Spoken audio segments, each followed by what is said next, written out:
noi enesato ton. They call their church the original church, the one from which all other Christian churches evolved. They are members of the Eastern Orthodox faith, and they represent both new immigrants and fourth-generation Chicagoans. Hello, I'm Chaplain Dean with the Chicago Police Department. This is the latest in a series of videos to expand your knowledge and understanding of the many diverse communities within our city. Having even a basic knowledge of a person's customs and culture enables police officers to conduct their duties in a more efficient and respectful manner. Today, we explore the Eastern Orthodox faith. We have to realize that Orthodox is not really a faith or a religion, it's a way of life. It's how you live your life. That's the whole thing. There's a family of Orthodox churches which is correctly called the Eastern Orthodox churches.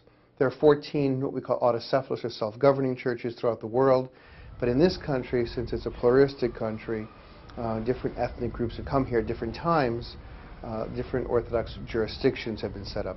No, there is Romanian, Bulgarian, Russian, there's even Polish Orthodox, and then Greeks and Serbs, there are Ethiopian. The distinctions come from the ethnicity. The faith is the same thing. We are united in the faith. We can go to each other's churches, receive communion. The clergy can serve with each other in the various churches.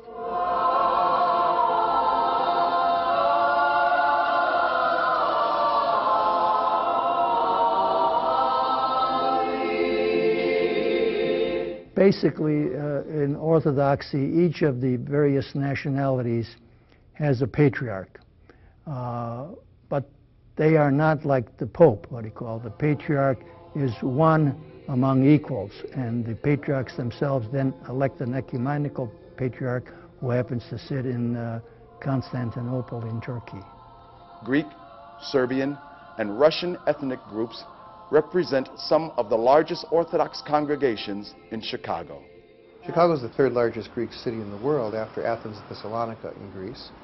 I think Chicago is beautifully ethnically diverse and offered probably a lot of job opportunities after the Chicago fire when most of the influx of immigrants came from Greece.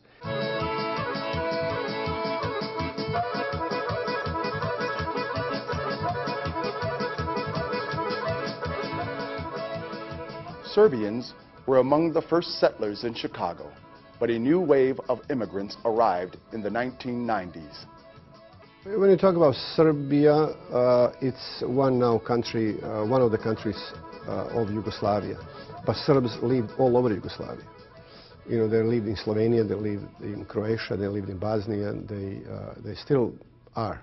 In Croatia, there is, because they all were expelled like 7 years ago, about 400,000 of them. They had the wars there, and a lot of them became refugees, and a lot of them came back to the United States, a lot of them went to Canada, and a lot of them went to Australia. The Russian Orthodox Church draws from several countries. Most of them are either from a Russian land, like Russia, Belarus, Ukraine. Some of them are from Poland, but that's because, you know, Poland's border changed many times in the course of history. Or they're of that background, but not everybody.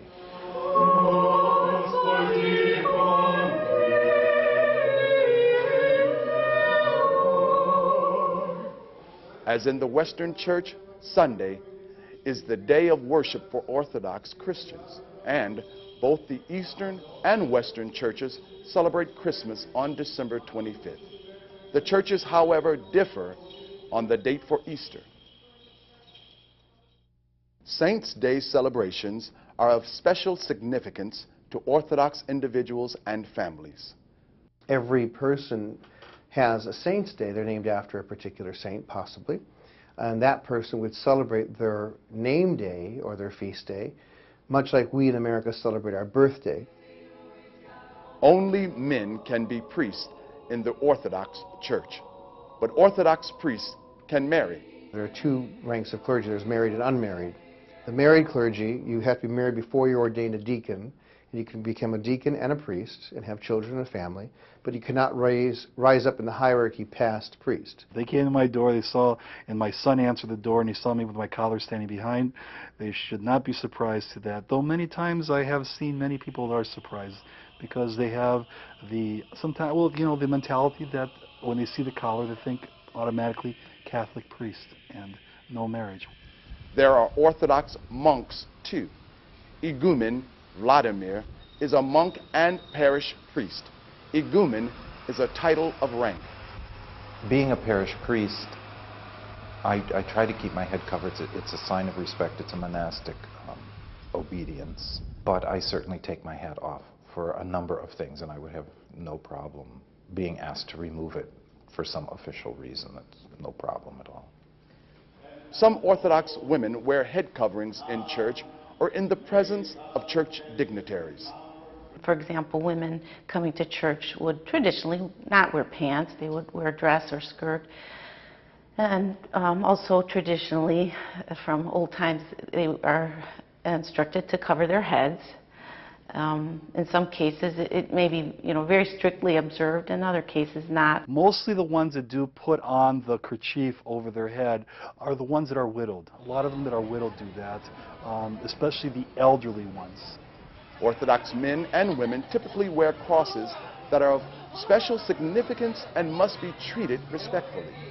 Usually, when they get baptized, their godfather always gives them a cross on the day, and so they wear it all their life, or they buy another one maybe, so they wear two. If you see a bishop, he has a round piece called an engolpion.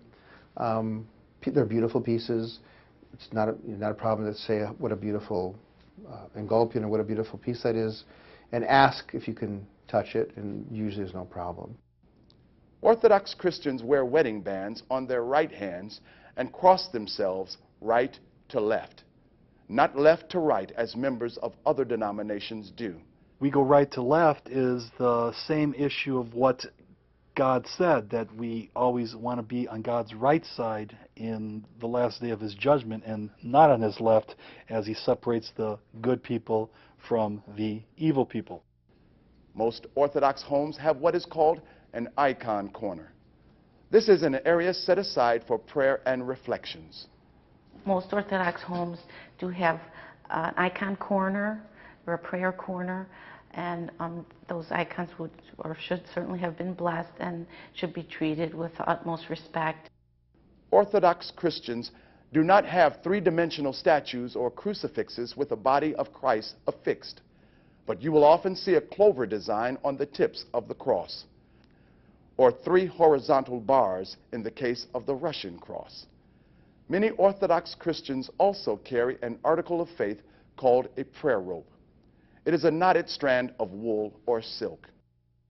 As with most churches, it is disrespectful to chew gum, smoke, or bring any food or drink into an Orthodox church. Men are asked to remove their hats, and police officers are asked to refrain from displaying a weapon in a church unless there is a law enforcement emergency. We have a prohibition against guns in churches, and we had an issue where a Greek Orthodox police officer came for Palm Sunday, and his gun was in full view. And this is the concept of sanctuary, safe place, is really alive in our church, and we asked him to please remove it, cover it, do something with it. But if there is a call, if somebody comes in the church make problem, I think they can, in that instance, they can walk in there with a gun and ask person to leave or try to apprehend him. Also within the church, it is disrespectful to sit with your legs crossed. Arms should be kept crossed in front or hanging down by a person's side, and hands should not be kept behind the back. In the Orthodox Church, we have a real keen sense of a space being sacred. So just be as respectful as you can, but you have to do what you have to do. If it's like if it's a medical emergency or whatever, you have to go about your business, but try to be as respectful as you can. Keep these things in mind when dealing with members of the Eastern Orthodox Church. Eastern Orthodox churches may serve different ethnic groups, but all are of the same faith. Articles of faith important to Orthodox Christians include crosses on neck chains, and prayer ropes. Most Orthodox Christian homes have icon corners, an area set aside for blessed icons. Male police officers should remove their hats in church. Police officers are asked not to display a weapon in the church unless there is a law enforcement emergency. All of the people we encounter on a daily basis expect to be treated with dignity and respect. Those who practice the Eastern Orthodox faith are no exception. It is our hope that this video will serve to enlighten and foster a new awareness and understanding. Thanks for watching, and as always, stay safe.